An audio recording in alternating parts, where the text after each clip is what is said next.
नमस्कार, जय Hind. Exam tips में आप लोगों का स्वागत है। स्टैटिक जीके की क्लास चल रही थी। क्या कवर किया जा रहा है इसमें? History, geography, polity, economics, science, इन सब के हम एमसीक्यू क्वेश्चन देख रहे हैं और डेली का हमारा 10 क्वेश्चन का सीरीज चल रहा है। चलिए देखते हैं आज का पहला क्वेश्चन।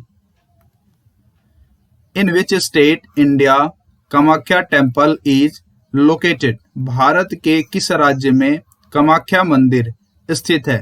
बताइए। मेघालय, मणिपुर, पटना, असम। करेक्ट ऑप्शन बताइए। ये रहा हमारा कामाख्या टेम्पल और ये बताइए कहाँ पे है? मेघालय में नहीं है, मणिपुर में भी नहीं है, पटना में भी नहीं है। करेक्ट ऑप्शन कौन सा हमारा? Assam. Fourth is correct option. चलिए। In which year ISRO was founded? ISRO की स्थापना किस वर्ष हुई थी? बताइए। 1965, 1969, 1970 या 1971? 1965, 1969 या 1970 या 1971? करेक्ट आंसर बताइए इसका। देखिए, इसरो की स्थापना 1965 में भी नहीं हुई थी और 1970 में भी नहीं, 1971 में भी नहीं। करेक्ट ऑप्शन कौन सा हमारा? 1969। 15 अगस्त 1969 में इसकी स्थापना हुई थी। और बात करते हैं इसरो की। हेडक्वार्टर कहाँ है इसका? बेंगलुरु। और इसके चेयरमैन कौन है? डॉक्टर के सिवान। चलिए, second is correct option. When was the railway system established in India? Bharat में रेल प्रणाली की स्थापना कब हुई थी? बताइए। 1960 में, 1753 में, 1853 में या 1950 में? करेक्ट आंसर बताइए। देखिए, रेल आपको दिख रही होगी। पहले की जो रेल थी ऐसे ही कुछ स्ट्रक्चर हुआ करता था। बताइए। When was the railway established in India? 1960 में नहीं, 1753 में भी नहीं, 1950 में भी नहीं। करेक्ट ऑप्शन कौन सा है? 1853। Third is correct option.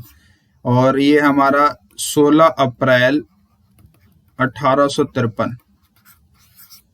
बात करते हैं 34 किलोमीटर की सबसे पहले पैसेंजर ट्रेन चली थी। कहां से कहां तक? बोरी बंदर, जो बॉम्बे में है। बोरी बंदर से थाने तक चली थी, 34 किलोमीटर। चलिए, तो third is correct option. Which Sultan of Delhi build the highest number of canals? Delhi के किस सुल्तान ने सबसे अधिक नहरों का निर्माण कराया? फिरोज शाह तुगलक, इल्तुतमिश या अकबर या सिकंदर लोदी या none of the above? Correct answer बताइए। इल्तुतमिश नहीं कराया था, अकबर ने भी नहीं कराया था, सिकंदर लोदी भी नहीं कराया था। करेक्ट आंसर कौन सा है हमारा? Firoz Shah Tughlaq. A is correct option. चलिए। When does the solar eclipse take place? सूर्य ग्रहण कब लगता है? When the sun is between moon and earth? जब सूर्य चंद्रमा और पृथ्वी के बीच होता है, या when the earth is between moon and sun? जब पृथ्वी चंद्रमा और सूर्य के बीच होती है, या when the moon is between sun and earth? जब चंद्रमा सूर्य और पृथ्वी के बीच होता है, या when the moon does not lie on the line joining the sun and earth? जब चंद्रमा सूर्य और पृथ्वी से जुड़ने वाली रेखा पर नहीं पड़ता। बताइए। करेक्ट आंसर बताइए इसका। देखिए, इसका करेक्ट आंसर कौन सा है हमारा? C. When the moon is between sun and अर्थ।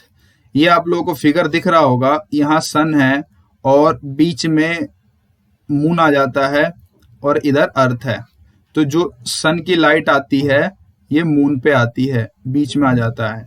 तो कौन सा बीच में आता है? मून बीच में आता है। किसके किसके बीच में? सन और अर्थ के बीच में। तो करेक्ट ऑप्शन कौन सा हो गया हमारा?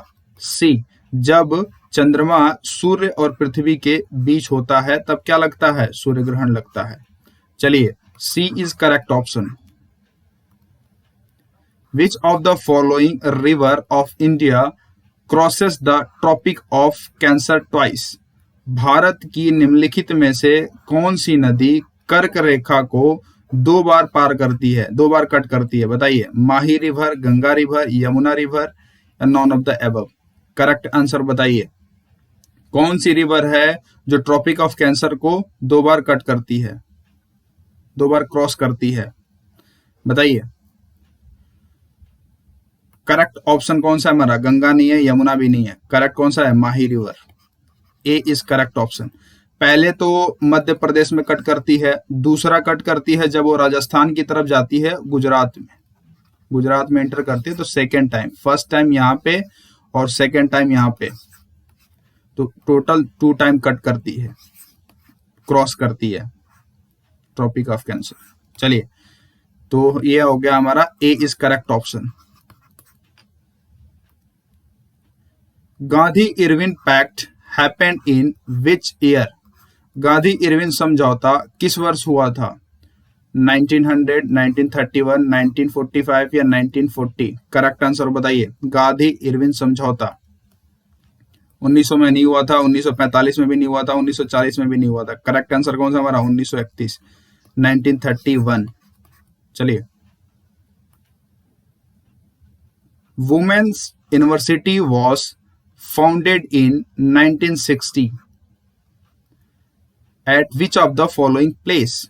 महिला विश्वविद्यालय की स्थापना 1916 में निम्नलिखित में से किस स्थान पर हुई थी? बताइए, ये आप लोगों को दिख रहा होगा, श्रीमती नाथीबाई दामोदर टाकरसी। बताइए, ये है SNDT वुमेन्स यूनिवर्सिटी 1916। ये कहाँ पे है? राजस्थान, पटना, पुणे, लखनऊ? करेक्ट आंसर बताइए। राजस्थान नहीं है, पटना भी नहीं है, लखनऊ भी नहीं है। करेक्ट आंसर कौन सा हमारा? Pune. C is correct answer. Which part of constitution contain provision relating to citizenship? संविधान के किस भाग में नागरिकता से संबंधित प्रावधान है? पार्ट 1, पार्ट 2, पार्ट 3 या पार्ट 4? करेक्ट आंसर बताइए इसका।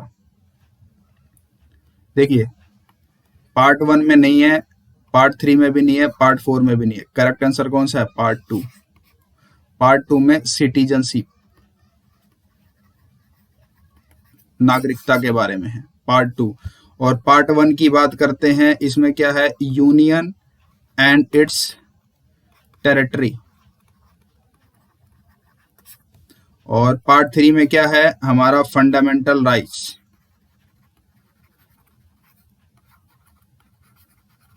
मौलिक अधिकार। और ये है पार्ट 4 में क्या है? DPSP के बारे में है, directive principle of state policy. चलिए, second is correct option. The 10th schedule of Indian constitution deal with? Bharat संविधान की 10वीं अनुसूची संबंधित है anti defection law, Panchayati Raj या लैंड रिफॉर्म या distribution of power between union and state? संघ राज्यों के बीच की शक्तियों का वितरण। करेक्ट आंसर बताइए इसका। पंचायती राज नहीं है, लैंड रिफॉर्म भी नहीं है, distribution of power and between union state भी नहीं है। करेक्ट कौन सा हमारा? 1, anti defection law. First is correct option. ये आता है 10th शेड्यूल में। और बात करते हैं पंचायती राज किस में आता है? ये पंचायती राज आता है 11th शेड्यूल में। और लैंड रिफॉर्म किस में आता है? ये आता है 9th शेड्यूल में। और distribution of power between union and state ये किस में आता है? ये आता है 7th शेड्यूल में। चलिए, फर्स्ट इज करेक्ट ऑप्शन। तो फ्रेंड्स, आज के लिए बस इतना ही रखते हैं। वीडियो पसंद आए तो लाइक, सब्सक्राइब और शेयर करिए। धन्यवाद। जय हिंद।